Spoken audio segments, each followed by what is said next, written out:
Good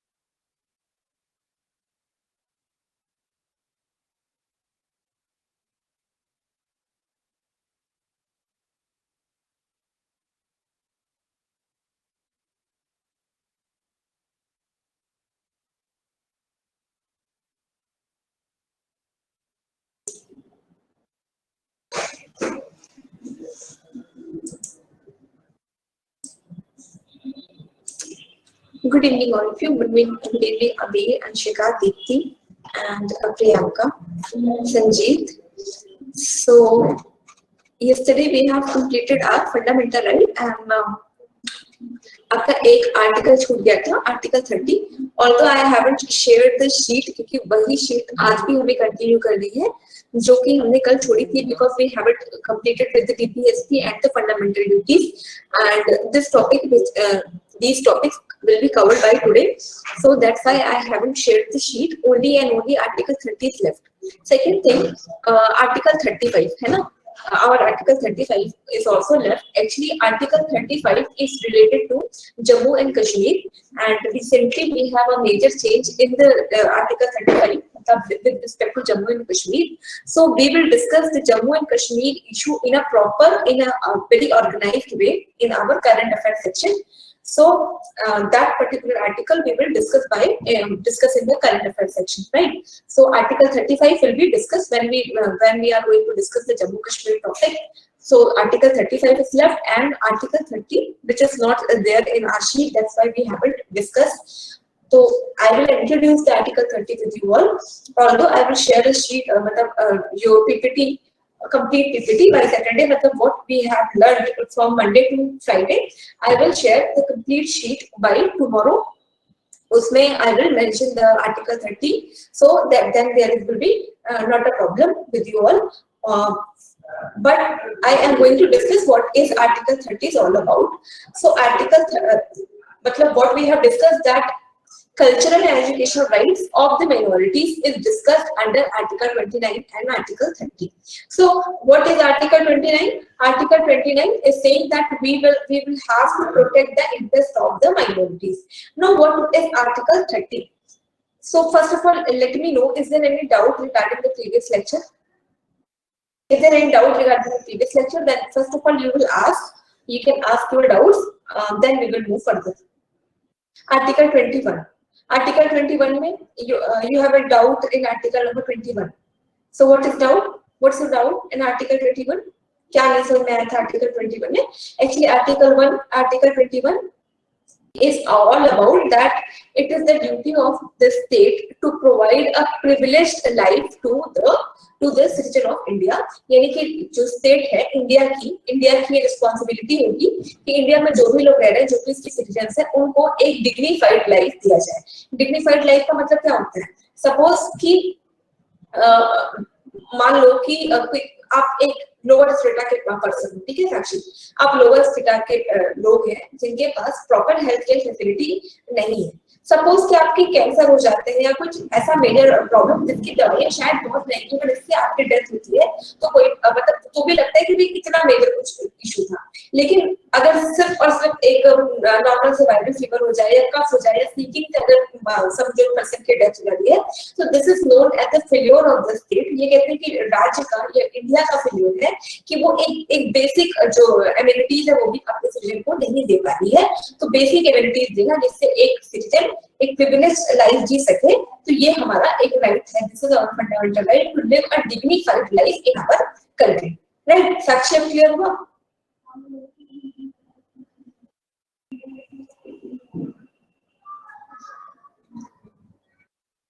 अब article 30 क्या है? आर्टिकल 30 ये है कि सपोज अब जैसे कि माइनॉरिटीज है, माइनॉरिटीज के भी अपने पर्टिकुलर कल्चर होगा, माइनॉरिटीज मतलब जो लोग नंबर्स में कम है, कोई भी रिलीजन के लोग हो गए या लिंग्विस्टिक बेसिस पे। दो तरह के माइनॉरिटी हो सकते हैं, या तो माइनॉरिटी हो on the basis of religion और the minorities on the basis of language. मतलब कि वो माइनॉरिटीज जिन जिन मानो कि हिंदू है, हिंदू और मुस्लिम है, इसमें मेजोरिटी कौन? हिंदू, माइनॉरिटी कौन? मुस्लिम। तो वो मतलब धर्म के बेसिस पे, on the basis of religion हमने देख लिया कि जो धर्म के बेसिस पे माइनॉरिटी हो सकते हैं, या लैंग्वेज के बेसिस पे। लैंग्वेज के बेसिस का मतलब कि जैसे हिंदी बोलने वाले बहुत ज्यादा है, कन्नड़ बोलने वाले कम होंगे और तमिल बोलने वाले कम है। तो इसका मतलब कि on the basis of language minority हो सकते हैं, और दूसरा basis on the basis of religion minority हो सकते हैं। तो अगर कोई माइनॉरिटी अपने पर्टिकुलर कल्चर को, अपने पर्टिकुलर हेरिटेज को अगर इंक्रीज करना चाहती है, अपने कल्चर के को इंक्रीज करना चाहती है, लॉस करना चाहती है, तो अगर उसके लिए वो कोई भी इंस्टीट्यूशन खोलती है, तो जो स्टेट होगा वो उसको उससे रोकेगा नहीं। स्टेट मतलब और उसको प्रमोट करेगा कि वो अपने कल्चर और अपने हेरिटेज को प्रमोट करने के लिए किसी भी तरीके का इंस्टीट्यूशन खोलती है, तो स्टेट उसको प्रमोट करेगी। तो it is the duty of the state to promote the institutions of the institution which has been established by the minority. ठीक है, तो यही है आपका आर्टिकल 30। आर्टिकल 30 समझ में आया आपको? Sanjeet, Priyanka, Deepti, Anshika. Although I will share a complete sheet what we have discussed from the Monday to the Friday, जो भी complete sheet है, I will मतलब deliver this complete PPT by Saturday ताकि आप पूरा एक complete revision कर पाओ। और tell me one thing, आपको questions की sheet मिल गई है क्या? I have shared a sheet of 20 questions जिसमें preamble है, preamble के questions हैं, वो आपको मिल गई। Yes ma'am, मिल गया। तो आपका अब एक काम है, एक ये होमवर्क है कि आपके पास सैटरडे संडे 2 दिन का टाइम है, तो जितना भी मंडे से लेके हमने फ्राइडे यानी आज तक डिस्कस किया है वो पूरा आप रिवाइज कर लीजिएगा। इसके साथ साथ जो आपको 20 क्वेश्चन की शीट मिल गई है उन क्वेश्चन को सॉल्व कर लीजिएगा। तो वो क्वेश्चंस आपके प्रीएम्बल से है, ठीक है? तो प्रीएम्बल के क्वेश्चंस को सॉल्व कर लीजिएगा। इसके बाद जो आपकी अगली शीट है वो आपकी फंडामेंटल राइट, पीपीएसपी और फंडामेंटल ड्यूटी से है। फिर उसके बाद I will share that sheet, उसको हम आगे फर्दर के लेक्चर्स में, in further lecture we will discuss. ठीक है, तो अभी आपका काम क्या होगा? प्लीज 30 और एक बार रिपीट कर दीजिए ना मैम। हाँ, बता देते हैं। आर्टिकल हाँ, एक मिनट में बता दे। जो ये कह रही हूँ कि जितना भी पीपीटी आपके पास है, तो आपके पास 2 काम है। पहला कि मंडे से लेके अभी तक का पूरा पीपीटी आप रिवाइज कर लीजिएगा। क्यों? क्योंकि हमने बहुत इंपॉर्टेंट टॉपिक डिस्कस किया है अपने फंडामेंटल राइट, तो आप भूले नहीं। इसके लिए आप एक अच्छा रिवीजन कर लीजिएगा इसका। I will ask in the class, पहले मैं question, I will ask the question, then we will move forward. तो इसका पूरा डिस्कशन करने के बाद दूसरा काम होगा आपके पास इन क्वेश्चंस को सॉल्व करने का। मंडे को ये एक्सक्यूजेस कोई भी मत दीजिएगा कि हमें टाइम नहीं मिला और हमने क्वेश्चंस नहीं किया जैसा लास्ट टाइम हुआ था, तो सारे लोग कर लीजिएगा। मैम बस ये पीपीटी बिल्कुल सफिशिएंट रहेगी। और दूसरा, आप क्लास के लेक्चर पे भी थोड़ा सा ध्यान दीजिए। कभी कभी क्या होता है कि पढ़ने से ज्यादा जब हमारे ब्रेन में देखो कई पार्ट होते हैं, एक होता है फ्रंटल, ऑसिपिटल, टेम्पोरल। तो इसमें क्या होता है कि जब हम कभी कुछ बातें होती है जो सुनी हुई होती है वो याद होती है, कभी कुछ होती है कि देखी हुई बातें याद रहती है, कभी लिखी हुई बातें याद होती है, कभी पढ़ी हुई बातें याद होती है। लेकिन अगर किसी पर्टिकुलर चीज में हम सारे अपने पार्ट्स को लगा दें, सुने भी, देखे भी, पढ़े भी, लिखे भी, तो फिर वो कभी भूलना इम्पॉसिबल होता है। ठीक है, तो यही चीज है हमारे लेक्चर्स के साथ। मतलब अपने क्लास के साथ भी आप क्लास को सुनिए भी, पीपीटी को पढ़िए भी, क्वेश्चंस को लिखिए भी, क्वेश्चंस को सॉल्व भी करिए। इम्पॉसिबल टू फॉरगेट एंड ये नेक्स्ट इम्पॉसिबल नहीं कि आपका कोई भी क्वेश्चन गलत होगा, इसके बियॉन्ड कुछ भी नहीं आएगा। मतलब it is more than sufficient. ठीक है, अब हम आ जाते हैं आर्टिकल 30। आपने पूछा था आर्टिकल 30 है कि अगर कोई जो माइनॉरिटी है, माइनॉरिटी के पर्सन अपने कल्चर को मतलब इंक्रीज करने के लिए, अपने कल्चर को रिच करने के लिए कोई भी इंस्टीट्यूशन डालते हैं, तो गवर्नमेंट ऑफ इंडिया उसको प्रमोट करेगी। गवर्नमेंट ऑफ इंडिया की रिस्पॉन्सिबिलिटी होगी कि माइनॉरिटीज के पर्टिकुलर कल्चर को और बढ़ाया जाए। ठीक है, तो यही है article 30, not more than that. ठीक है, किसने पूछा था? संजीत, क्लियर हो गया? मैम ये तो 29 भी है, protection of interest of minority. Protection बेटा, तो यहाँ पे ये कि माइनॉरिटीज के इंटरेस्ट को प्रोटेक्शन करेंगे। यहाँ पे आर्टिकल 30 उनके कल्चर को, कल्चर का मतलब होता है मान लो कि उनकी कोई पर्टिकुलर लैंग्वेज है, ठीक है? अब कोई मान लो कि एक नागालैंड की ट्राइब है जिनका नाम है हमारे जो हो ट्राइब है, हो है, अहोम है, मीठी है, तो इनकी अपनी पर्टिकुलर लैंग्वेज होगी। अब अगर मान लो कि ये माइनॉरिटीज तो कम नंबर में 10 या 12 लोग, सपोज कीजिए कि 10 या 12 लोग हैं। अब अगर हम इनके कल्चर को प्रमोट नहीं करेंगे तो ये जो 10 या 12 लोग नहीं रहेंगे तो क्या इनकी लैंग्वेज कोई इसके बाद कोई जानेगा? या अगर इनकी कोई पर्टिकुलर हैंडीक्राफ्ट है, कुछ भी है, तो क्या हम उसके बाद उसको जानेंगे? तो ये क्या करते हैं अपने उसको इंक्रीज करने के लिए, अभी अब भाई इंडिया में तो सबको इनके बारे में पता भी नहीं है, तो अगर ये अपने कल्चरल इंस्टीट्यूशंस डालेंगे तो वहां पे इनके बच्चे पढ़ेंगे, समझेंगे, जानेंगे, तो जो इनका अपना रिच कल्चर है वो धीरे धीरे क्या होगा, आगे के जनरेशन में जाएगा, फिर वो उसको और लेके जाएंगे, फिर वो उसको और लेके जाएंगे। नहीं तो क्या होगा कि जो ये अभी तो ये लोग वैसे ही कम है, अगर ये चीज धीरे धीरे आगे नहीं बढ़ी तो ये यहीं पे खत्म हो जाएगी। ठीक है, तो आर्टिकल 30 बात करता है उनके पर्टिकुलर कल्चर या जो चीज उनको दूसरों से अलग करती है उसको अगर इनरिच करने के लिए वो कोई भी इंस्टीट्यूशन डालते हैं तो गवर्नमेंट ऑफ इंडिया क्या करेगी, इसमें हेल्प करेगी। और जो आपका आर्टिकल 20 में वो इंटरेस्ट मतलब माइनॉरिटीज के इंटरेस्ट की बात करता है।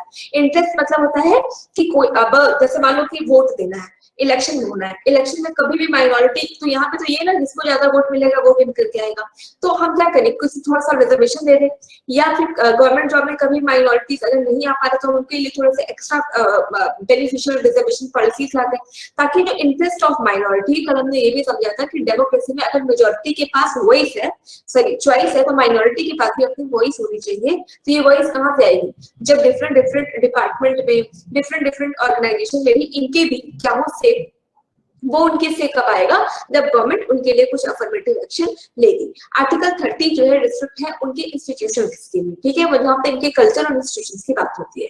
अभी क्लियर हुआ? Yes ma'am. अभी क्लियर हो गया, ठीक है। और सबको, और किसी को कोई डाउट है? साक्षी, दीप्ति, प्रियंका, संदीप? मैम मैम कल मैंने आपसे वो पूछा था कि क्रोनोलॉजिकल ऑर्डर जो हाँ, है, वो आई विल शेयर बेटा, वो मैंने इसलिए तो आपको बोला कि आई will share the complete PPT, तो उसमें आई विल चेक कि क्या क्या कैसे कैसे है, then I will share the complete PPT ताकि आप पूरा एक बार अच्छे से रिवीजन कर लो, so don't worry about that. Anything more? Fundamental right में ऐसा कोई चीज जो आपको नहीं समझ में आया हो? सब कुछ क्लियर हो गया? मैम सारा क्लियर हो गया अब तक जितना आपने पढ़ाया है। और आपको थोड़ा बहुत मेमोराइज हो गया? यस मैम, लास्ट क्लास तक जहाँ तक पढ़ाया था आपने वहां तक तो याद है। Sanjeet, you are asking anything? मैं बोल रहा हूँ कि वो जो क्रोनोलॉजी पूछ रही थी ना, वो मैं बोलूँ क्या? मैंने नोट करके रखा था। नहीं, अगर आप बोलना चाहो तो बोल दो, प्लीज बोलो। जी मैम, जो फर्स्ट है रेगुलेटिंग एक्ट 1773, उसके बाद चार्टर्ड एक्ट, फिर इंडियन काउंसिल एक्ट, फिर गवर्नमेंट ऑफ इंडिया एक्ट जो कि सबसे लास्ट। इसी में थोड़ा सा कंफ्यूजन है कि हमारे पास गवर्नमेंट ऑफ इंडिया एक्ट है, इंडियन काउंसिल एक्ट है। वैसे आइडियली पहले गवर्नमेंट ऑफ इंडिया एक्ट आया था, तो पहले एक बार मैं चेक कर लेती हूँ कि क्या है, ठीक है, तब आप सॉरी नहीं, करेक्ट, इंडियन काउंसिल एक्ट पहले आएगा, फिर गवर्नमेंट ऑफ इंडिया एक्ट आएगा, ठीक है। क्योंकि एक हाँ, पॉइंट हमारे मेंशन था, एक हाँ, पॉइंट हमारे पास मेंशन था कि last act was government of India act, जिसमें कि हाँ, correct, government of India act 1947, 1935 जो कि लास्ट 1947, जिससे इंडिया और पाकिस्तान को सेपरेट किया गया है, इंडिपेंडेंस ऑफ इंडिया एक्ट, ठीक है। तो इसका मतलब ये हुआ कि पहले, अच्छा ठीक है, ये था रेगुलेटिंग एक्ट पहले बनाया गया था कि कंपनी को रेगुलेट किया गया, बाद में अदर यूरोपियन कंपनियों को भी आने की परमिशन दे दी गई, तो चार्टर एक्ट हो गया। फिर इंडिया में पार्लियामेंट की शुरुआत करते हैं, यानी पार्लियामेंट मतलब काउंसिल की शुरुआत की गई, तो इंडियन काउंसिल एक्ट आया। बाद में ये लोगों ने सोचा कि अब तो हम यही बस जाएंगे, तो ये यहाँ की गवर्नमेंट बनाने लगे, तो गवर्नमेंट ऑफ इंडिया एक्ट आ गया। तो इसका मतलब पहले हुआ regulating act, then charter act, then Indian council act, and then government of India act. तो क्या ये चीज नहीं लिखी है पीपीटी में जो आपके साथ शेयर हुई थी? दीप्ति, क्या लिखा है पीपीटी में जो आपको कंफ्यूजन हुई थी? मैम पीपीटी में यही लिखा है कि सबसे पहले रेगुलेटिंग एक्ट आया, फिर चार्टर आया, फिर इंडियन काउंसिल एक्ट आया, फिर गवर्नमेंट ऑफ इंडिया एक्ट आया। लेकिन जब सब आपने एक क्वेश्चन पूछा था कि ये क्रोनोलॉजिकल ऑर्डर क्या है, शायद लास्ट टू लास्ट क्लास में, उसमें ना मैंने ऐसे बोला था, फिर आपने बोला कि नहीं ऐसा नहीं होगा, गवर्नमेंट ऑफ इंडिया एक्ट पहले आया, तो इसलिए मुझे कंफ्यूजन हो गया। I am so sorry for that, खामखा का कंफ्यूजन हो गई। ओके और कोई डाउट? मैम नोट्स में एक जगह जो सिविल सर्विसेज का मीन्स चार्टर एक्ट 1853 में दिया गया है ना, उसमें आपने ब्रैकेट में एक्सक्लूडिंग लिखा है, पर जहां तक मैंने पढ़ा था तो शायद एक्सक्लूडिंग मतलब? आई मीन पूरा जो सिविल, लाइन बता दो आप क्या लिखा है। एक सेकेंड मैम,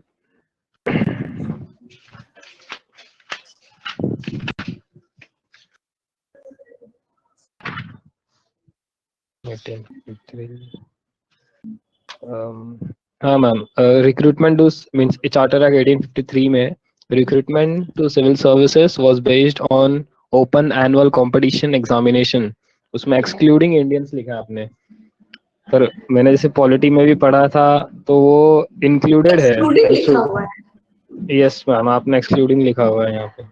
ओके, उसको आप प्लीज आप खुद से इंक्लूडिंग कर दो। और कोई डाउट? मैम एक्चुअली मैं एक काम करती हूँ, मैं खुद से एक बार पूरी पीपीटी देख लेती हूँ कि क्या उसमें कुछ प्रॉब्लम्स है क्या, तो फिर देन आप उसको फर्दर रिकमेंड करिए। मैम एक्चुअली वो जो पैराग्राफ जो लिखा है ना मैम, वो पैराग्राफ में मेंशन है कि बिफोर दैट, मतलब ऐसा होना था, before that it was Indian was excluded from that open competition. अच्छा, ये दैट चार्टर्ड एक्ट, हाँ एक्चुअली वो सेंटेंस कंप्लीट नहीं था मैम एक्चुअली, लेकिन आपने एक्सप्लेन करे थे हमें। हाँ, वो सेंटेंस तो सेंटेंस पूरा कंप्लीट नहीं था, लेकिन हमें एक्सप्लेन आप कर दिए थे। जब पीपीटी में पूरा ठीक से मेंशन नहीं है ना, जी जी इसलिए जी, कंफ्यूजन आ जो गया। सेंटेंस है, सेंटेंस ओके कंप्लीट नहीं था, ओके, लेकिन एक्सप्लेन कर दिया था अपनी क्लास में। कोई बात नहीं, मैं ना देख लेती हूँ क्योंकि आपके साथ पीपीटी रहेगी, हो सकता है लेक्चर आप भूल जाओ, ठीक है, तो उसमें जो भी चीजें मिसिंग है आई विल मेक श्योर कि आपके पास जो सैटरडे को जाए तो फिर आपको कोई भी कंफ्यूजन ना हो, ठीक है, तो I will make sure it. और कुछ? मैम मैम इस एक और चीज है, जो कॉन्स्टिट्यूएंट असेंबली, जहाँ कॉन्स्टिट्यूएंट असेंबली के बारे में ये लिखा हुआ है कि initially the number of members were 389, after partition some of the members went to Pakistan and the number came down to 299. Out of this 229 were from British provinces and 70 were nominated from the princely states.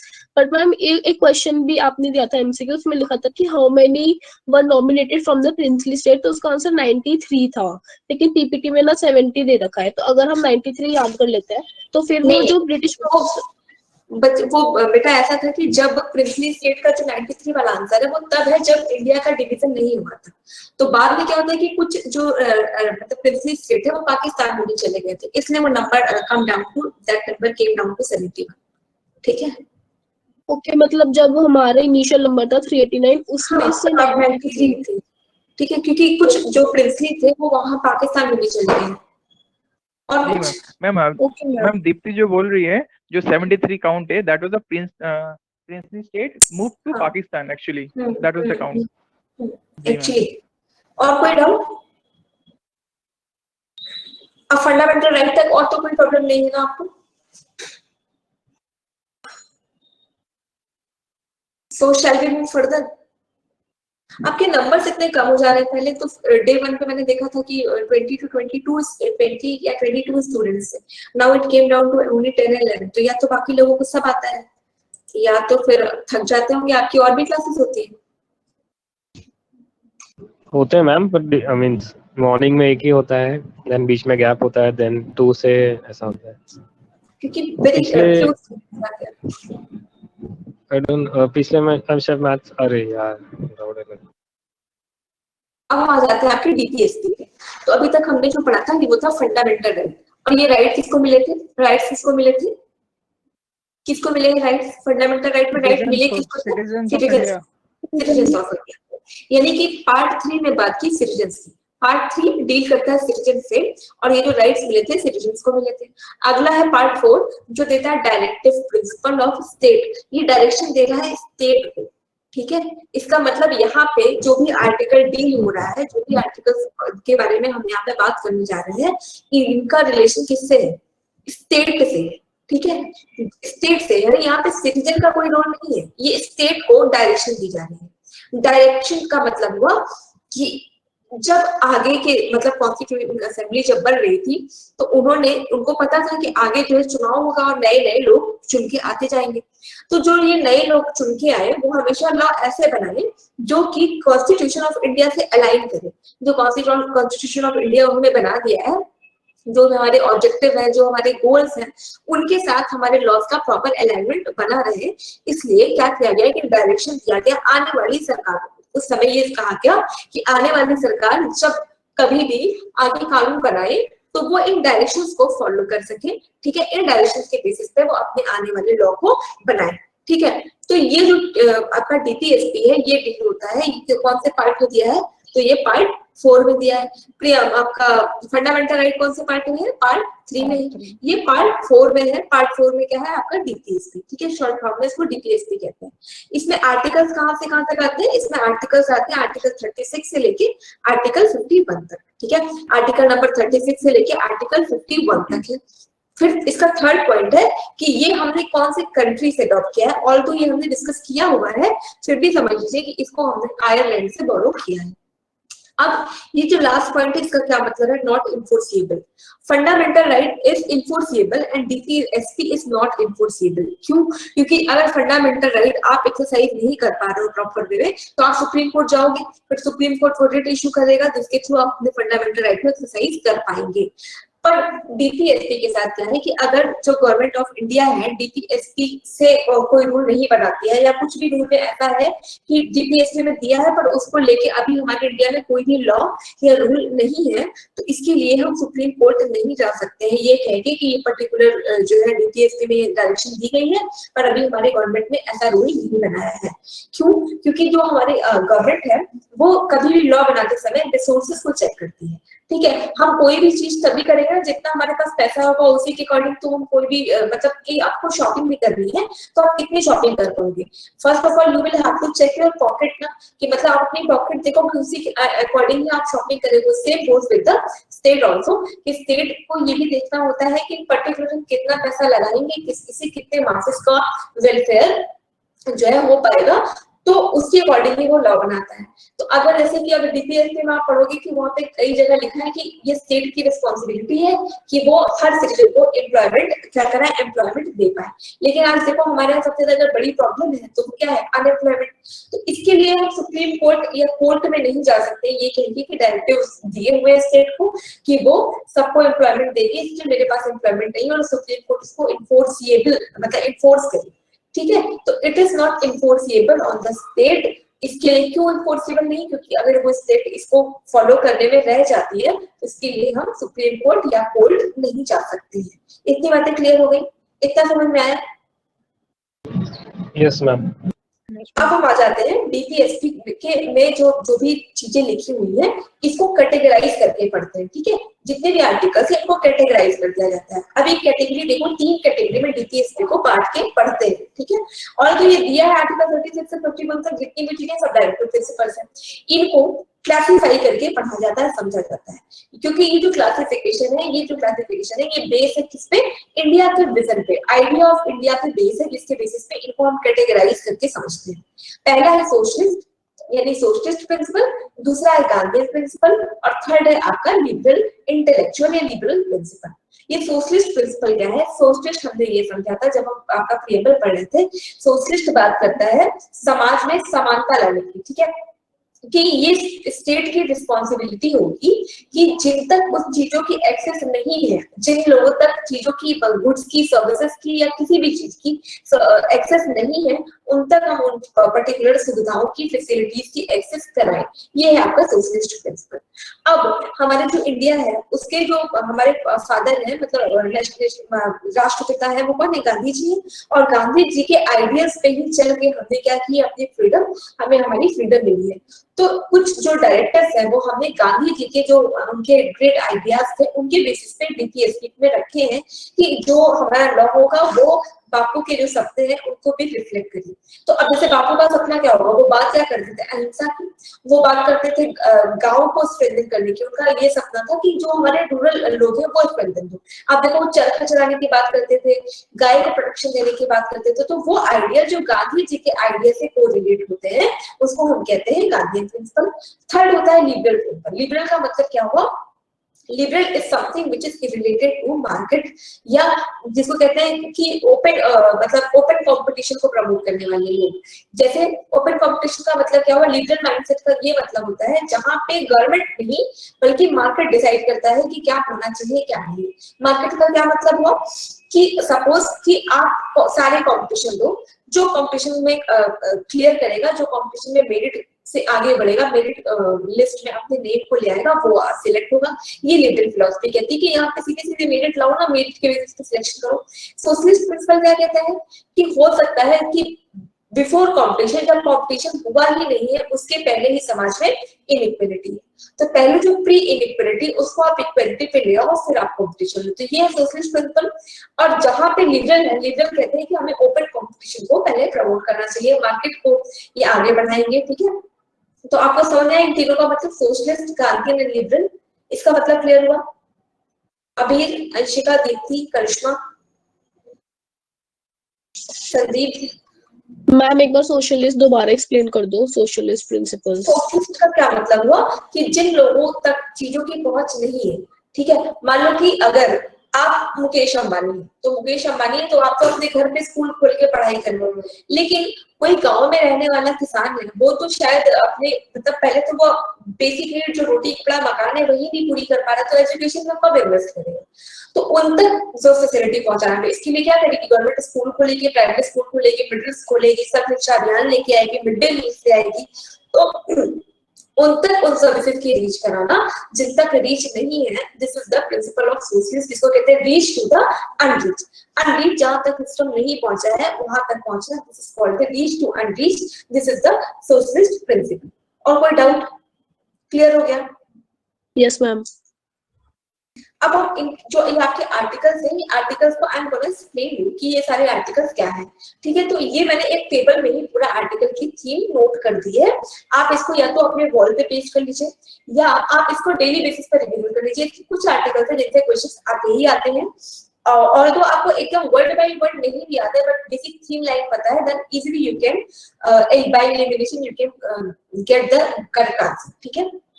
आप एक एक करके एक article को पढ़ते जाते हैं।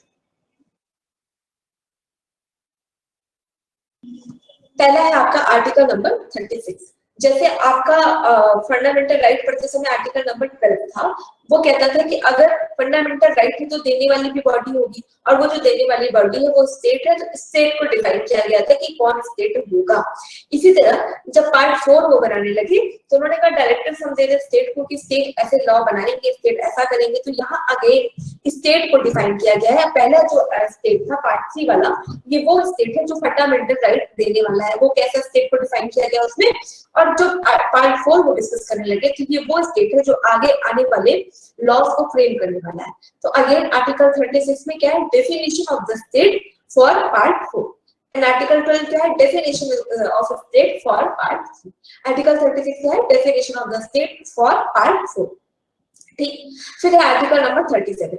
Article number 37 ये बताता है कि जो भी आर्टिकल ये बीपीएससी में दिए हुए हैं उनका एप्लीकेशन, उनको मतलब जो भी कंटेंट है सारे आर्टिकल्स के, चाहे 36, 37, 38 जो भी कंटेंट है उनका, उसका एप्लीकेशन आप कैसे करोगे, उनका एप्लीकेशन कैसे किया जाएगा, इस बारे में बताया गया है आपके आर्टिकल नंबर 37। इतना क्लियर हुआ? क्लियर हुआ इतना? अब हम आ जाते हैं आपके आर्टिकल नंबर 38 पर, ठीक है। तो आर्टिकल नंबर 38 कहता है, ये अथॉरिटी देता है, अथॉरिटी देता है स्टेट को, ठीक है। अथॉरिटी का मतलब होता है सोल पावर देना, ठीक है, कि सोल पावर मतलब स्टेट के पास ये पावर है। दे कौन है? Constitution of India. जो कॉन्स्टिट्यूशन ऑफ इंडिया क्या है? एक लेजिटिमेट डॉक्यूमेंट है जो स्टेट को ये अथॉरिटी देता है। अथॉरिटी मतलब पावर विद लीगल एक्शन। मतलब एक तो हो गया जैसे कि पावर, मान लो किसी तालिबान के पास बहुत पावर है कि वो मलाला यूसुफजई को उसने किल कर दिया, पावरफुल है, लेकिन जब वो पावर लीगल के साथ मतलब लीगैलिटी के साथ जुड़ जाती है तो वो बन जाती है अथॉरिटी, मतलब वो लेजिटिमेट हो जाए। जब पावर लेजिटिमेसी के साथ जुड़ जाए कि पावर मतलब अगर हम गवर्नमेंट ऑफ इंडिया को मानते हैं, क्यों मानते हैं? क्योंकि उनके साथ लेजिटिमेसी जुड़ी है।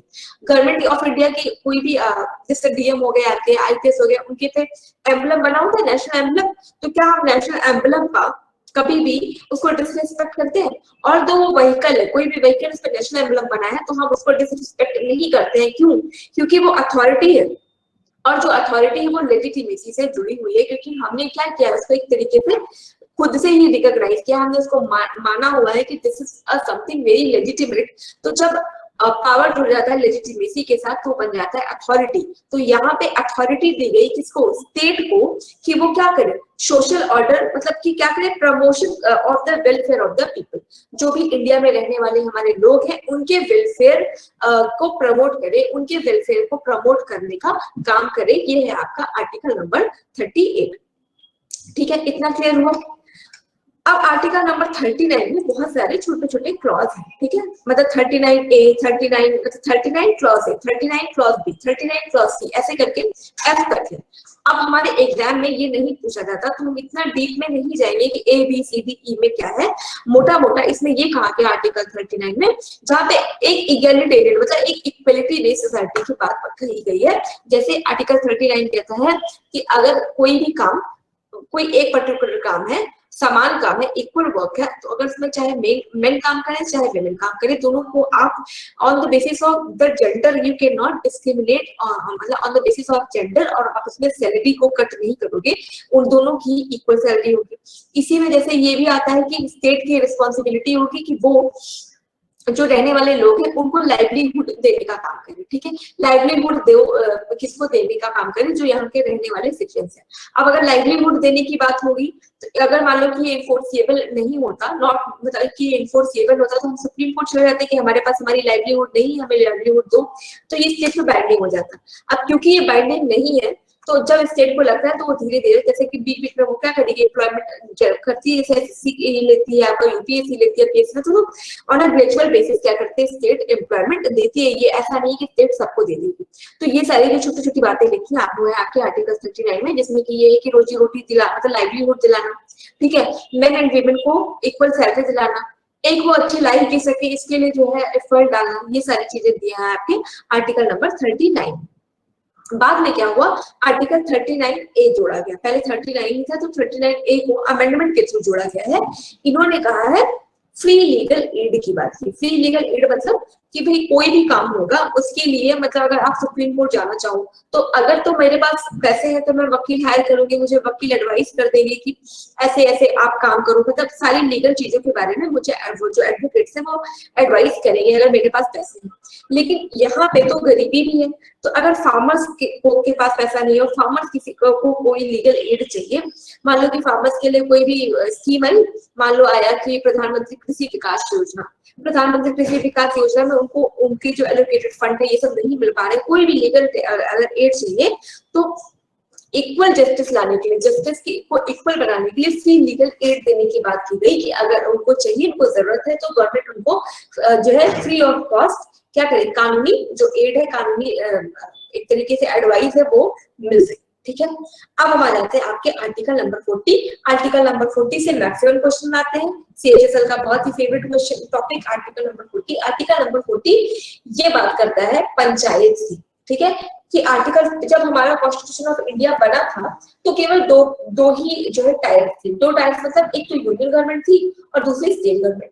बाद में ये आपका 73rd अमेंडमेंट से इंडिया में पंचायत का कॉन्सेप्ट शुरू हुआ, तो आर्टिकल 40 से ये चीजें ली गई थी। जब 73rd अमेंडमेंट करके पंचायत को इंडिया में जोड़ा गया तो ये कहां से ले गया, आर्टिकल 40 में, जो बापू का सपना था कि विलेज को स्ट्रेंथन किया जाए, और विलेज को स्ट्रेंथन करने के लिए ये जरूरी था कि विलेज के लोग क्या उनके लिए स्पेसिफिक पॉलिसी हो, ये विलेजेस खुद ही डिसाइड करें। तो आर्टिकल 40 में बना दिया गया पंचायत में हो जाते हैं आपके ग्राम सरपंच, और वो चुनने वाले कौन होते हैं, गाँव के लोग। फिर वो लोग डिसाइड करते हैं कि उनके डेवलपमेंट के लिए क्या वर्क होना चाहिए। तो आर्टिकल 40 किससे रिलेटेड है, विलेज पंचायत से। आर्टिकल 40 किससे रिलेटेड है Deepti, article 40 is related to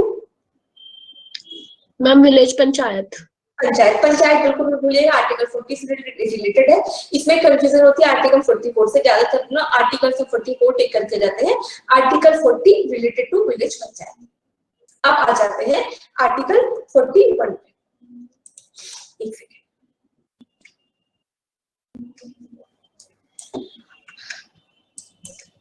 अब आर्टिकल 41 बात करता है right to work, right to education and right to public assistance in certain cases. Right to work मतलब कि किसी पर्टिकुलर, जैसे कि कहीं आप काम कर रहे हैं तो वहां पे आपके मतलब जैसे जहां पे भी आप काम कर रहे हैं वहां पे आपको काम मिले, ऐसा ना हो कि आप बेरोजगार बैठे रह जाओ। तो आर्टिकल 41 बात करता है कि प्रॉपर काम हर किसी पर्सन को, हर किसी स्टूडेंट को प्रॉपर एक काम मिल जाए, उसके किसके अनुसार, उसकी एबिलिटी के अनुसार उसको वर्क मिले, उसको एजुकेशन मिले। और थर्ड है कि मान लो कि अगर इन दोनों काम के लिए मुझे किसी असिस्टेंस की जरूरत है, असिस्टेंस मतलब कि मुझे सीखना भी तो पड़ेगा, तो अगर मुझे कोई भी असिस्टेंस चाहिए, चाहे तो वर्क रिलेटेड चाहे से एजुकेशन रिलेटेड, तो उसके लिए भी मुझे जो है गवर्नमेंट वो फैसिलिटी दिलाए। मान लो कि मुझे आपको एक अपनी शॉप लगानी है, हार्डवेयर एंड सॉफ्टवेयर की कंप्यूटर शॉप लगानी है। अब आपको उसके लिए क्या चाहिए, असिस्टेंट चाहिए, आपको टेक्निकल नॉलेज चाहिए। तो अब इसके लिए स्किल डेवलपमेंट मिनिस्ट्री बनाई गई। स्किल डेवलपमेंट मिनिस्ट्री कभी कभी बीच बीच में क्या करती है, स्कीम्स लाती है कि इसके थ्रू, जैसे कि अभी आपका कुछ दिनों पहले स्कीम आई थी ना, डिजिटल इंडिया, ठीक है, स्किल इंडिया मिशन। तो इस तरीके के मिशन लाए जाए ताकि लोगों को राइट टू वर्क, कोई भी काम करने का पहले तो राइट मिले, पढ़ने का राइट मिले, अगर इसमें आपको असिस्टेंस चाहिए तो वो प्रॉपर असिस्टेंस भी दिलाई जा सके। तो this is article 41, but the most important is article 40। अभी मैं बताती हूँ कि कौन कौन से आर्टिकल पे आपको बहुत ज्यादा फोकस करना है। फिर है आर्टिकल नंबर 42।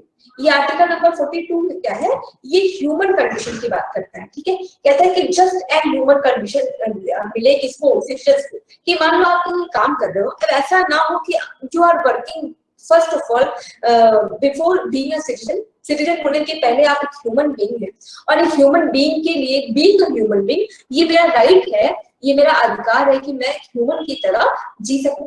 मतलब ऐसा नहीं हो कि ह्यूमन और एनिमल में कोई भी डिफरेंस ही ना हो, ह्यूमन को ह्यूमन की तरह से एक डिग्निफाइड लाइफ मिलना क्या है, उसका एक ही राइट है। तो इसमें कहा गया कि प्रोविजन बनाया जाए कि किसी भी वर्क ऑर्गेनाइजेशन में जहां पे भी कोई पर्सन काम कर रहा है, उसको जस्ट मतलब होता है कि इक्वलिटी लीव, ठीक है, जस्ट मतलब न्याय, जहाँ पे इक्वल हो कि कोई अगर फीमेल काम कर रही है, ऐसा ना हो कि उसको सैलरी के बेसिस पर डिस्क्रिमिनेट किया जा रहा हो, या फिर उसके लिए ऐसी कंडीशन ही नहीं कि वो प्रॉपर वे में अपने काम को कर पाए। तो जस्ट कंडीशन और ह्यूमन कंडीशन दिलाई जाए। मान लो कि कोई जो मैटरनिटी लीव मतलब कि विमेंस के लिए स्पेसिफिक प्रोविजन करता है कि अगर तो मान लो कोई विमेन वहां पे काम कर रही है और उनको मैटरनिटी लीव चाहिए, तो कंपनी उनको निकाल दे। तो this condition should not be happen in our country. तो आर्टिकल 40 बोलता है कि आप विमेन एम्पावरमेंट के लिए या किसी भी ऑर्गेनाइजेशन में जस्ट और ह्यूमन कंडीशन देने के लिए क्या करें, स्टेट पॉलिसी बनाए। तो ये है आपका आर्टिकल नंबर 42। अब आर्टिकल नंबर 43 बात करता है वेजेस की, कि जिस एवज में कोई काम कर रहा है उस एवज में उसको सैलरी मिले। जैसे अंग्रेजों के टाइम पे क्या था कि अंग्रेज क्या करते थे कि जैसे बच्चे थे, छोटे बच्चे, उनसे भी बुनाई का काम, वो कालीन होते ना आपके कारपेट, उनको बनवाने का काम करते थे। एक तो बच्चा मतलब उसके पढ़ने की उम्र में आप ये करा दो। एक दूसरा अंग्रेज क्या करते थे, मतलब ईस्ट इंडिया कंपनी ये भी करती थी कि जितना तो वो उनसे काम लेती थी फार्मर्स से या अपने पीजेंट से या पेरेंट्स से, जितना वो वर्क लेती थी उसके अकॉर्डिंग उनको पे नहीं करती थी।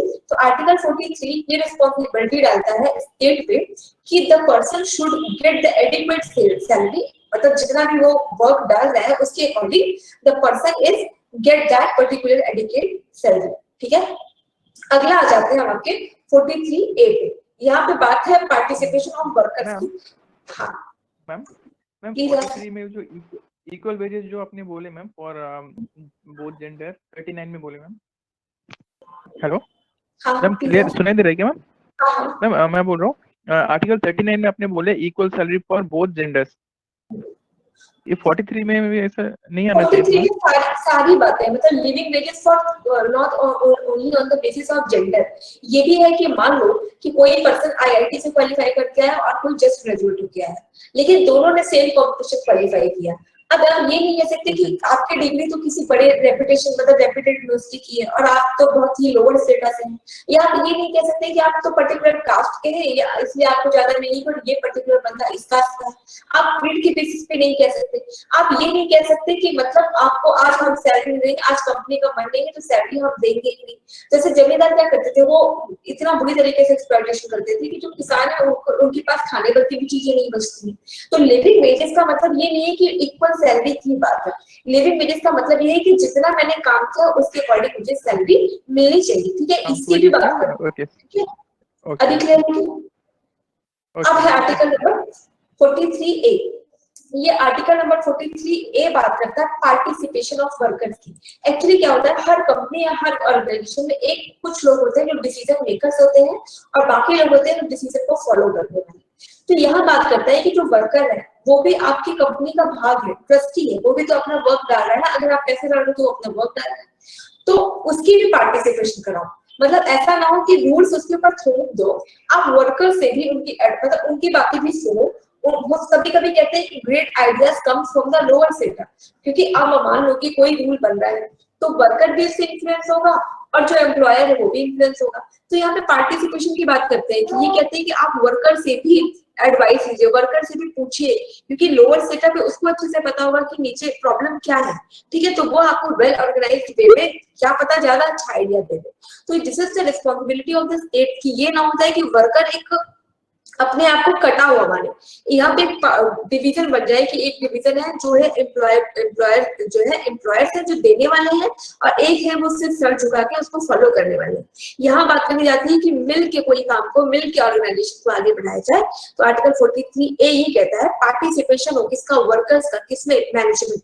किसी भी इंडस्ट्रीज के मैनेजमेंट में वर्कर का भी पार्टिसिपेशन लिया जाना चाहिए। अब आर्टिकल 43B बात करता है आपकी कोऑपरेटिव सोसाइटीज की। गांवों में या फिर बेसिकली गांव में ही अगर मतलब किसी भी चीज को अपलिफ्ट करने के लिए, जैसे कि कोऑपरेटिव सोसाइटीज बनाने की बात करते हैं। कोऑपरेटिव सोसाइटी को आप अच्छे से समझोगे, मान लो कि आपका अमूल की कंपनी है। अब अमूल में कोई एक पर्सन तो अपना मतलब कोई एक पर्सन जिसके पास केवल एक बफेलो हो या काऊ हो, तो उसके बेसिस पे तो कुछ नहीं हो सकता था। पूरा गांव का मतलब कि पूरा का पूरा गांव अगर वो एनिमल मतलब जहाँ पे एनिमल सिग्निफिकेंट नंबर से पाए जा रहे हैं और सारा गांव ये डिसाइड करता है कि हम सब लोग अपना अपना मिल्क क्या करेंगे, कलेक्ट करेंगे। सारे लोगों ने मिल्क कलेक्ट किया, उसकी पैकेजिंग की और पूरे में सप्लाई करना शुरू किया। तो क्या हो जाएगा कि सारे गांव की आमदनी मतलब जो इनकम है वो इकट्ठा हो जाएगी, बढ़ जाएगी, फिर उसकी शेयरिंग वो कर ले।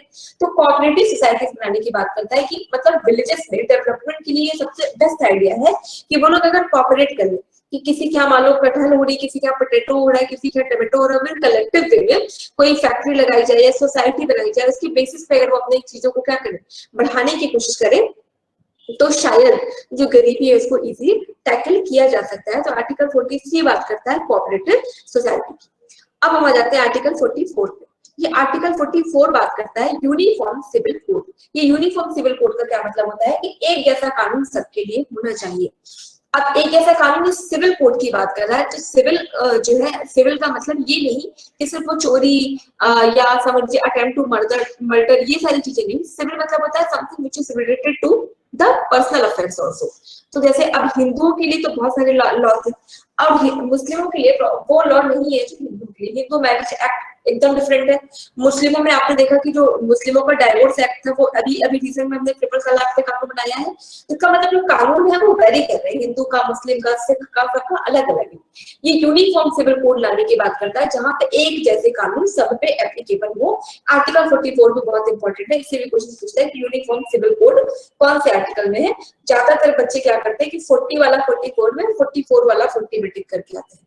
तो 40 रिलेटेड है पंचायत से, 44 रिलेटेड है यूनिफॉर्म सिविल कोड से। अब हमने आर्टिकल 21A में पढ़ा था कि 6 से 14 साल तक के बच्चों को प्रॉपर वे में एजुकेशन मिलनी चाहिए। लेकिन बच्चा तो बोलना 3 साल की उम्र में ही शुरू कर देता है। और ये भी कहते हैं कि सीखने की कोई उम्र नहीं होती, हमेशा से जो है सब सीखते रहते हैं। तो 6 से 14 साल तक के बच्चों के लिए प्रोविजन किया गया था फंडामेंटल राइट में। तो 0 से 6 साल तक के बच्चों के लिए प्रोविजन कर दिया गया डीपीएसपी में। डीपीएसपी में कहा गया कि मैटरनल हेल्थ केयर्स बनाए जाए, आंगनबाड़ी लाई जाए, मतलब कि ये सारी चीजें कि अर्ली एज में बच्चों के साथ लर्निंग की प्रोसेस को जोड़ दिया जाए। एजुकेशन मतलब लर्निंग को कैसे, अब छोटा बच्चा बीए थोड़ी कर लेगा, मतलब कि लर्निंग को बच्चों से जन्म से ही जोड़ दिया जाए। जब बच्चा बेबी इज बोर्न तब से एजुकेशन को उनके साथ जोड़ दिया जाए ताकि लर्निंग बच्चे की हमेशा बनी रहे, ठीक है। अब हम आ जाते हैं आर्टिकल नंबर 46 पे, जो बात करता है आपके वीकर सेक्शंस की। वीकर सेक्शन मतलब जो SC ST जिनके लिए जो है प्रॉपर एडिक्वेट काम नहीं हुए हैं तो उनको अपलिफ्ट करने के लिए एडिक्वेट काम किया जाए। तो SC ST और वीकर सेक्शंस की अपलिफ्टमेंट के लिए, उनके एजुकेशन के लिए और उनकी इकोनॉमिक के लिए। एजुकेशन मतलब तभी देखो आप एजुकेशन लेवल में, यूनिवर्सिटी लेवल पे इन लोगों को रिजर्वेशन दिया जाता है, और इकोनॉमिक लेवल पे चाहे इसे कोई एम्प्लॉयमेंट की बात करी जाए या फिर लोन वगैरह लेने की बात की जाए, तो इनको अपलिफ्ट करने के लिए क्या किया जाएगा, स्पेशल प्रोविजंस लाए जाएंगे। तो 46 डील करता है आपके किससे, SC एंड ST से।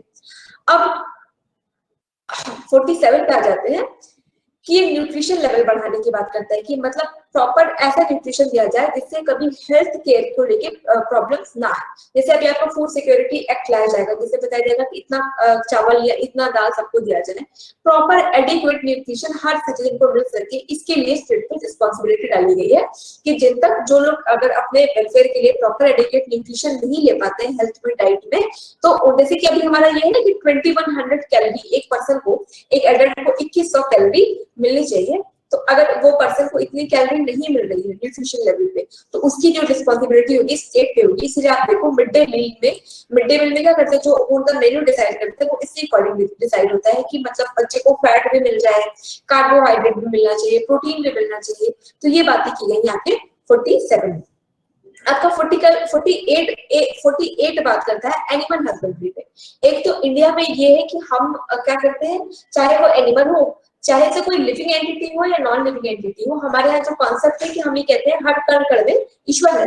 और ये गांधीयन कॉन्सेप्ट भी है और जो हिंदू मैथमेटिक्स है उनका भी कॉन्सेप्ट है कि हम हर कण को जो है ईश्वर मानते हैं, ईश्वर से रिप्रेजेंट करके देखते हैं। क्यों? ताकि कभी भी मतलब हम उनको इल ट्रीट ना करें। तो आप देखो रिवर्स को भी मदर कहते हैं, काऊ को भी मदर कहते हैं, वो इसलिए कि ताकि जो इंडिया का कल्चर है वो हमेशा नेचर से जुड़ा हुआ है। तो यहाँ पे हमने एनिमल्स के लिए भी स्पेसिफिक प्रोविजन बनाया है। एक तो एनिमल हमारे रिलीजियस जो वो है ही, क्योंकि हमारा जो इंडियन वैल्यू सिस्टम है, हम यहाँ पे सबको, हमारा जो कॉन्सेप्ट है वसुधैव कुटुंबकम, यानी वसुधा पे रहने वाले, वसुधा मतलब अर्थ पे रहने वाला जितने भी लोग हैं वो सब हमारा परिवार है। ये प्रिंसिपल को भी ये डिनोट करता है। दूसरा, जो एनिमल्स है वो कहीं ना कहीं आपकी इकोनॉमी में भी हेल्प करते हैं। अब काऊ है तो काऊ डंग आप देखो कि फर्टिलाइजर्स में यूज होता है, उसके मिल्क को भी आप सेल करते हो। इसके अलावा शीप रियरिंग, आपका जो हैंड वाला जो बिजनेस होता है, जो मुर्गे को पालते हैं, तो पोल्ट्री इंडस्ट्री, ठीक है। तो these are the basic industries which are related to the economy also, ठीक है। तो एनिमल्स को प्रोटेक्ट करने के लिए डीटीएसपी में कानून बनाने की बात की गई। इसीलिए जब जल्लीकट्टू किया गया था, जल्लीकट्टू हुआ था, जल्लीकट्टू का नाम सुना है आपने? तमिलनाडु में जो बुल फाइट कराई जाती है, तो जब जल्लीकट्टू हुआ था तो उसको लेके कितने लोगों ने अगेंस्ट में गए थे कि इससे जो एक्चुअली जो बुल है उनको कितनी प्रॉब्लम्स होती है, ठीक है। तो ये इसी के अंडर हुआ था, क्योंकि हम बात करते हैं कि एनिमल्स को भी रेस्पेक्ट करने की बात करी गई है हमारे डीपीएसपी में। अब हम आ जाते हैं आर्टिकल नंबर 48A पे। ये 48A बाद में जोड़ा गया, क्योंकि देखो ए लगा है ना, तो इसका मतलब ये पहले नहीं रहा, इसको इंसर्ट किया गया अमेंडमेंट से। तो यहाँ पे आपको इन्वायरमेंट को प्रोटेक्ट करने की बात की गई। जब धीरे धीरे जब डेवलपमेंट बढ़ता है, हमेशा प्रॉब्लम क्या होती है कि डेवलपमेंट एंड इन्वायरमेंट इनको हैंड इन हैंड चलना चाहिए, दोनों को साथ चलना चाहिए। कि मतलब डेवलपमेंट तो करो but not on the basis, मतलब not at the cost of environment. आप इन्वायरमेंट के कॉस्ट पे, मतलब कि पर्यावरण की कीमत पे आपको विकास नहीं करना है, बल्कि पर्यावरण के साथ विकास होना चाहिए। अगर पर्यावरण की कीमत पे आप विकास करोगे या मतलब eight the cost of environment अगर आपका डेवलपमेंट हो रहा है, तो आप वो जो डेवलपमेंट कर रहे हो वो सस्टेनेबल नहीं रहेगा। सस्टेनेबल डेवलपमेंट का मतलब होता है कि अगर कुछ आप डेवलप कर रहे हो तो आने वाली जो फ्यूचर जनरेशन है उनके पास भी वो चीज डेवलप वे में पहुंचनी चाहिए, फिर उसको और डेवलप करेंगे।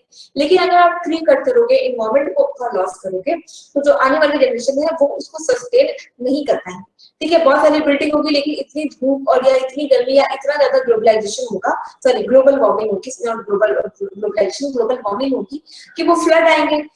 कभी वो जो कहते हैं ना कि कुछ ऐसी घटनाएं होती है, मतलब नेचुरल डिजास्टर होते हैं, ऐसी कैलेमिटीज होती है कि वो डेवलपमेंट एकदम से खत्म हो जाता है। अभी उत्तराखंड में इन्होंने इतना डेवलप किया, सब कुछ डेवलप करने के बाद एक बार नेचुरल कैलेमिटी आई केदारनाथ में, अभी थोड़े दिन पहले चमोली में कैलेमिटी आई, तो उस कैलेमिटी ने क्या किया, सबको खत्म कर दिया। तो डेवलपमेंट को इन्वायरमेंट के साथ होना चाहिए, डेवलपमेंट को इन्वायरमेंट के अगेंस्ट नहीं होना चाहिए। तो इसलिए यहाँ पे बात करी जा रही है कि environment, forest and wild life को भी प्रोक्योर करने के लिए, उसको सस्टेनेबल बनाने के लिए ये this is the responsibility of the state कि वो उसके अकॉर्डिंग भी काम करें। अब इंडिया जाना जाता है अपने कल्चर और अपने हेरिटेज से, और ये जो हमारे हेरिटेज है इसको कंजर्व करते हैं हमारे मॉन्यूमेंट्स, जैसे आपका ताजमहल है, लाल किला, ये कहीं ना कहीं क्या बताता है, हिंदू मुस्लिम यूनिटी को, गंगा जमुनी तहजीब को बताने वाले ये सारी इमारतें। और इंडिया में बहुत सारा रेवेन्यू भी इन्हीं इमारतों की वजह से, इन्हीं मॉन्यूमेंट्स की वजह से आता है, क्योंकि देश विदेश के लोग इन स्पेसिफिक मॉन्यूमेंट्स को देखने इंडिया आते हैं।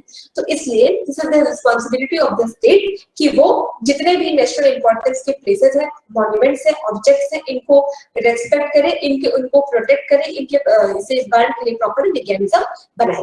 तो this is the article number 49। अब हम आ जाते हैं आर्टिकल नंबर 50 पे। आर्टिकल नंबर 50 ये कहता है कि जुडिशरी अलग होगी और एग्जीक्यूटिव अलग होगी। एग्जीक्यूटिव मतलब जो रूल को इम्प्लीमेंट कराएगी वो बॉडी अलग होनी चाहिए, और जो अगर रूल प्रॉपर एक्सरसाइज नहीं हुए हैं तो जुडिशरी अलग होगी। ये ना हो कि दोनों ओवरलैप हो, ऑल्दो इंडिया में दोनों अलग है, आपका जस्टिस सिस्टम बिल्कुल अलग है, एग्जीक्यूटिव सिस्टम अलग है। और आर्टिकल 51 बात करता है इंटरनेशनल पीस की। हम लोग हम ऐसी कंट्री में रहते हैं कि हम अपने देश का ही नहीं, हम पूरे क्या कहते हैं मतलब पूरे अर्थ का सोचते हैं। जैसे मैंने पहले बताया कि हम क्या है, वसुधैव कुटुंबकम को फॉलो करने वाली कंट्री है। तो जब हम पूरे अर्थ को मतलब पूरे अर्थ की यूनिटी के लिए फोकस करते हैं, तो this is our article 51 which is saying that we should promote और the state should promote the international peace and international security. इसीलिए कभी आप देखो कि किसी और देश में भी टेररिज्म अटैक होता है, जैसे फ्रांस में हुआ था चार्ली एब्डो पे, क्या किया गया था कि कुछ टेररिस्ट अटैक हुए थे। तो ऐसा नहीं कि हम एकदम साइलेंट होकर बैठेंगे, हम उनपे भी बोलते हैं कि ये इस तरह की चीजें नहीं होनी चाहिए, या जो भी कल्पेबल लोग हैं उनको पनिश किया जाना चाहिए, क्योंकि हम इंटरनेशनल मतलब पूरे वर्ल्ड में चाहते हैं कि पीस रहे। हम केवल अपनी कंट्री में पीस की बात नहीं, पूरे वर्ल्ड में पीस की बात करते हैं। तो ये था आपका डीपीएस की एक क्विक रिवीजन कर लेते हैं। I am asking with you all, आप एक बार ये लिस्ट पढ़ लो। जैसे कि आर्टिकल 36 डेफिनेशन है, आर्टिकल 37 एप्लीकेशन है, आर्टिकल 38 ये बताता है कि स्टेट जो है सोशल ऑर्डर को प्रमोट करेगा, वेलफेयर के लिए काम करेगा। आर्टिकल 39 कुछ प्रिंसिपल बनाया है स्टेट के लिए। 39A ये बात करता है लीगल एड की, फ्री लीगल एड की। आर्टिकल 40 ये ग्राम पंचायत की बात करता है। 41 right to work to education, ठीक है, in the certain cases. Article 42 जहाँ पे जस्ट और ह्यूमन कंडीशन देना है, किसको, लोगों को, कहाँ पे सर्टेन इंडस्ट्रीज में प्रॉपर जो है ह्यूमन कंडीशन लोगों को मिलनी चाहिए, मैटरनिटी लीव वगैरह की बात की गई आपके आर्टिकल नंबर 42 में। 43 लिविंग वेजेस की बात करता है। 43A बात करता है पार्टिसिपेशन कराओ, वर्कर्स को भी पार्टिसिपेट कराओ मैनेजमेंट में, ठीक है। 43B बात करता है कोऑपरेटिव सोसाइटी की। 44 ने बोला कि हमें यूनिफॉर्म सिविल कोड लाना चाहिए। 45 बोलता है कि जो 6 से 14 साल तक के बच्चों के पास राइट टू मतलब की राइट टू फ्रीडम हमने फंडामेंटल राइट में दे दी थी, तो 0 से 6 साल तक के बच्चों के लिए बात की गई आपके आर्टिकल नंबर 45 में। 46 ने बात की आपकी SC ST और वीकर सेक्शन की। 47 इसने स्टेट को बोला कि आप प्रॉपर न्यूट्रिशन, एडिकेट न्यूट्रिशन मतलब मिलना चाहिए हर सिटीजन्स को। 48A ने बात की एनिमल हस्बेंड्री, सॉरी 48 ने बात की एनिमल हस्बेंड्री की। 48A ने एनवायरमेंट को प्रोटेक्ट करने के लिए कहा। 49 ने मॉन्यूमेंट्स को प्रोटेक्ट करने के लिए कहा। 50 ने कहा जुडिशरी अलग, एग्जीक्यूटिव अलग। 51 ने इंटरनेशनल पीस की बात की, ठीक है। तो अब इसको हम एक एक करके फटाफट से I'm gonna ask you, आप कोशिश करिएगा कि इसका आंसर दो। तो article 40 is related to what? Article 40 किससे रिलेटेड है? दीप्ति, संदीप, साक्षी? मैम विलेज पंचायत से रिलेटेड है। Article 44 civil code, uniform civil code article for all the 43 citizens. Article 43B 43B ma'am cooperative societies, cooperative societies से मैनेज करने को workers का। Okay, अब ये saying could you double check the question of the question sheet? जो आज मैंने question sheet जो आपको मिली है उसमें अभी तो हमने क्वेश्चन शीट सॉल्व ही नहीं किया है, यस। तो जब सॉल्व करेंगे तो उसको डबल चेक कर लेंगे, क्लास में कर लेंगे। और article number 38A sorry 38 ma'am लोगों के भलाई के लिए कुछ स्कीम्स, वेलफेयर ऑफ पीपल के लिए काम कर, मिनिमाइज द इनइक्वालिटीज। अच्छा, article Article 51. Separate judiciary and separate electorate. Ma'am, peace and security. Worldwide. International peace. 50. Worldwide अच्छा, peace and security. that is 50. Article 48A. 48A. Protection ma'am, of environment. Environment and Ma'am, safeguards. forest Yeah. forest protection of वगैरह का environment. Protection करना। आपके So as समझ में नहीं आया है क्या? ये दितांशु, करिश्मा, प्रियंका, साक्षी। मैम आंसर तो क्या आ गई? साक्षी कर रहे हैं? हाँ हाँ ओके। और अबीर ने आंसर नहीं किया। अबीर बेटा नहीं समझ में आया आपको? बोरिंग हो गया था? Vitashu is also not answering. Karishma is not answering, and I'm seeing Priyanka is also not answering. Right? Ma'am, I'm answering. You're answering. Okay. Yes, ma'am. Okay. And what about Article 49? It's taking longer to type. Protection of monuments and places. Article 49, protection of monuments, right? Monuments. Yes, ma'am. Okay. अब इसमें से आप कुछ article टिक कर लो जिसको आपको थोड़ा सा फोकस डालना है डालना है। एक तो आप ये लिस्ट पढ़ते रहिएगा और तो आपको कुछ आर्टिकल्स एकदम बाय हार्ट होनी चाहिए जिससे क्वेश्चंस आए हुए हैं। एक तो आप देखो आर्टिकल नंबर 40, ये आर्टिकल नंबर 40 इसको बहुत अच्छे से फोकस कर लीजिएगा पंचायत को लेके। कोऑपरेटिव सोसाइटी, ठीक है, ये यूनिफॉर्म सिविल कोड बहुत इंपॉर्टेंट। आर्टिकल 45 से जहाँ पे बच्चों की बात की गई 0 से 6 वाले बच्चों की, ये आपका इन्वायरमेंट वाला कहाँ गया इन्वायरमेंट वाला 48A, और ये एनिमल्स का, और अभी इंटरनेशनल पीस को लेके बहुत काम हो रहा है। तो ये आर्टिकल जरूर से जरूर एकदम मतलब आपको मैम इसको एक बार नंबर से आप बता दीजिए क्योंकि हाँ ठीक है आप वो कर लो। Article 40 okay 43B, article 44 45 48 48A and article 51।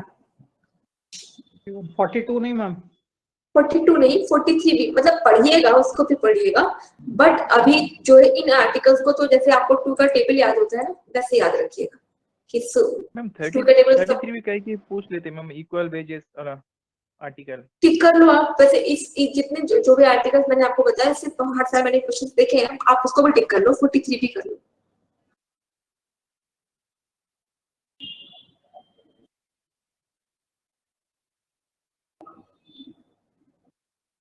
Clear? Yes ma'am. Clear हो गया तो इन क्वेश्चंस को सॉल्व करिए। In which part of the Indian constitution the DPSPs are mentioned? क्या आंसर होगा इसका? पार्ट 4 पार्ट 4 में सी ना? क्वेश्चंस दिखा रहे हैं मैम, आप क्वेश्चंस दिखा रहे हैं। आपके पास मूव नहीं हो रहा है। Visible in. वो आर्टिकल वाली स्क्रीन है, स्क्रीन चेंज नहीं हुई है। रीलोड कर दो।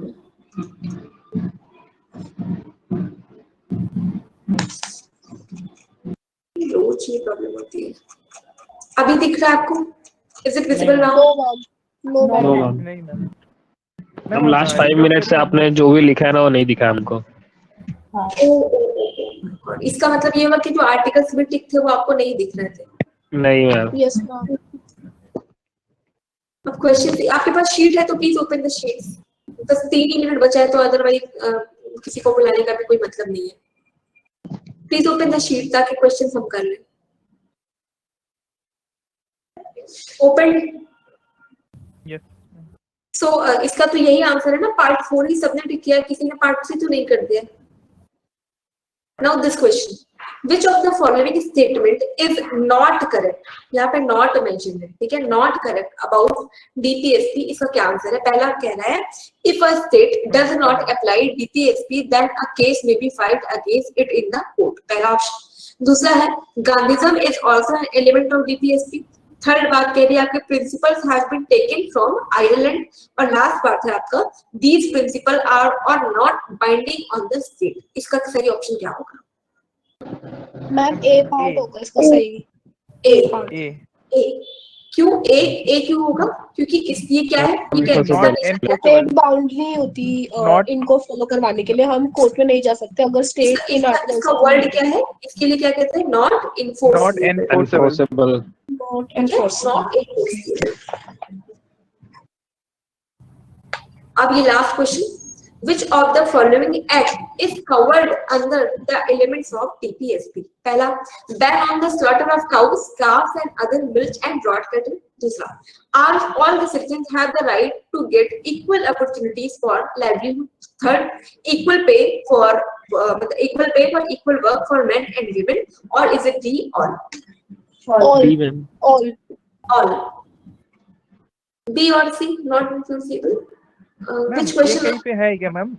मैम कोई क्या आर्टिकल बोलते? में ये स्पेसिफिक मेंशन किया गया बैन ऑन मैम हाँ ये स्पेसिफिकली ऐसा कहीं कहीं पे तो ये आर्टिकल जो नहीं आपके है। एनिमल्स की बात है, ये वाला जो है ना आपका आर्टिकल, जहाँ पे ये 48 हाँ 48 इसकी बात करता है कि एनिमल्स को, अभी तो हमने डिस्कस किया कि एनिमल्स के जल्लीकट्टू वाला जो एग्जांपल आपको लेके बताया था वो इसी के अंदर था। अभी एनी कंफ्यूजन? All. ऑल। और अभी कोई कंफ्यूजन? आपको गॉटेड भी बता दिया, क्वेश्चन भी पूछ लिया, बी और सी भी दे दिया, समझ में नहीं आ रहा, खुद ही समझ लिया।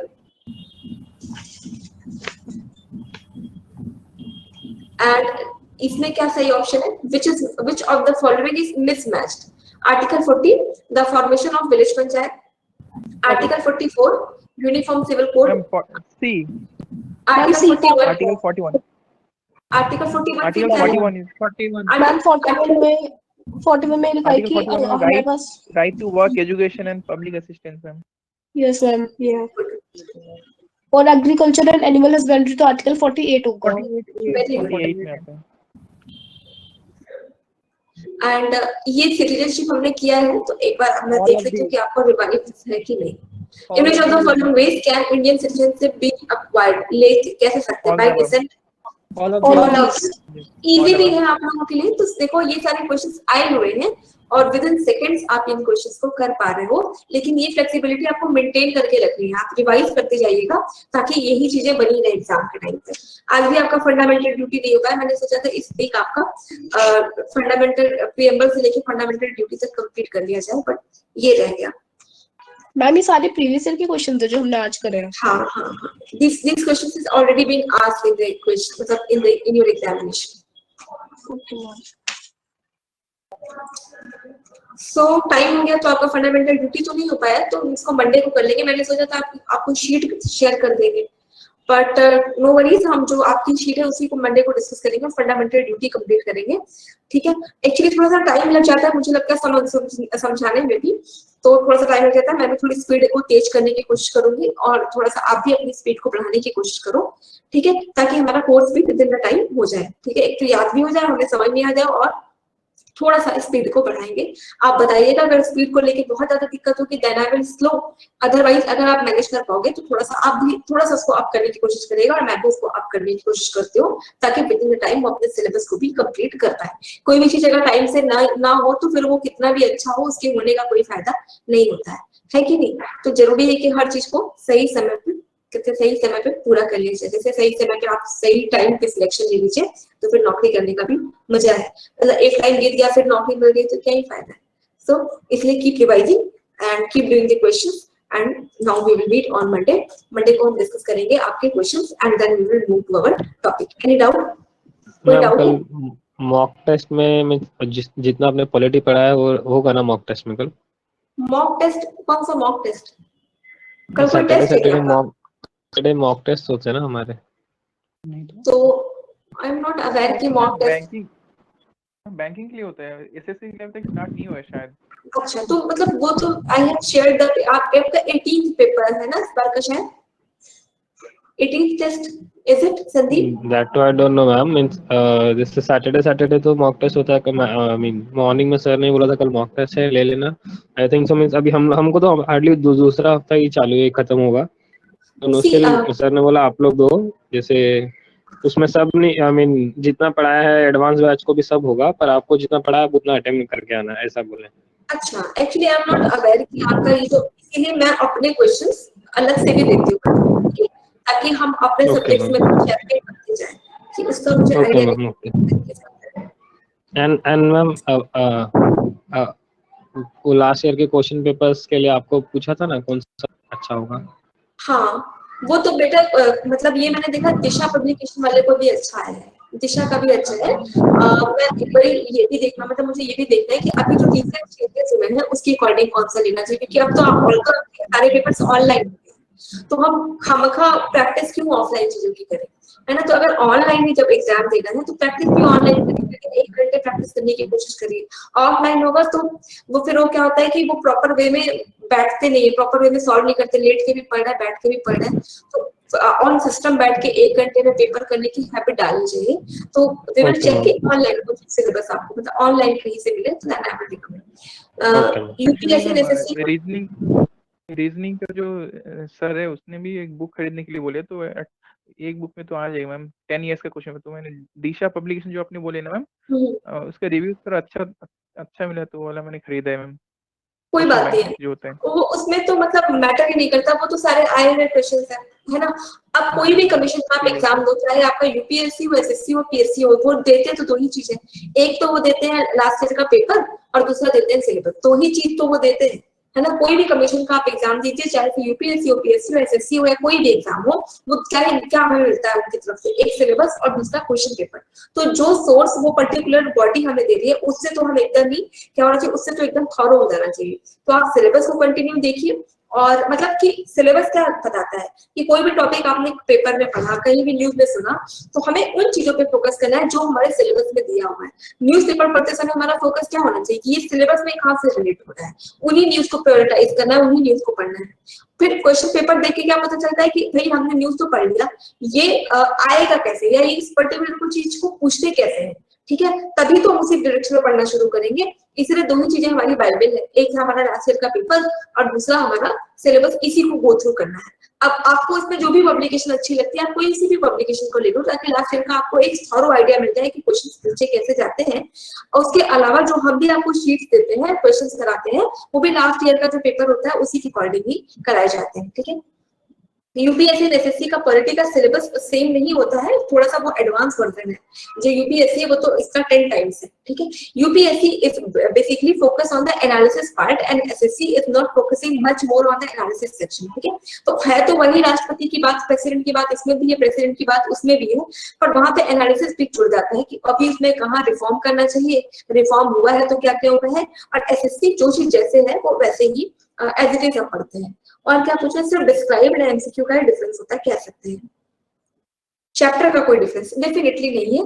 अब जैसे अब हम लोग मैथ्स में ट्रिग्नोमेट्री 10th में पढ़ी है और ट्रिग्नोमेट्री 12th में पढ़ी है, लेकिन वो एडवांस हो गई थी ना। अगर आप मैथ्स के होंगे देन यू कैन कोरिलेट कि थोड़ा सा एडवांस तो हुआ था ना। Yes, ma'am.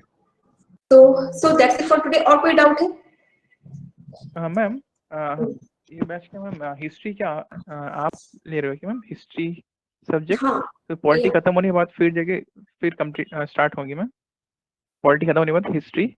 बच्चे मुझे अभी इसका आइडिया नहीं कि वो किस कब यहाँ पे स्टार्ट होगा, जब भी स्टार्ट होगा then I will tell you, ठीक है। अभी तो मुझे पॉलिटी मिला हुआ है, थोड़ा सा पॉलिटी थोड़ा एक सोच रहे हैं कि एक लेवल पे हम आ जाते हैं उसके बाद शुरू करें, अदरवाइज क्या होगा कि हम दोनों सब्जेक्ट नए हो जाएंगे तो आपके लिए अडॉप्ट करना थोड़ा सा मुश्किल होगा, क्योंकि यहाँ पे जो बच्चे बैठते हैं वो हर स्ट्रीम के होते हैं। हो सकता है हिस्ट्री आपने पास में पढ़ी, हो सकता है ना भी पढ़ी हो, ठीक है। तो एक बेस हम पहले किसी एक सब्जेक्ट का बना लें, फिर अगला शुरू करेंगे तो आप साथ दोनों को लेके चल पाओगे। सारी चीजें इकट्ठा कर देंगे तो एक साथ मगअप करना मुश्किल होगा, ठीक है। So that's why we are waiting. So that's it for today. अभी और कुछ बस? So that's it for today, and the rest we will cover by Monday. So that's it, guys. Thank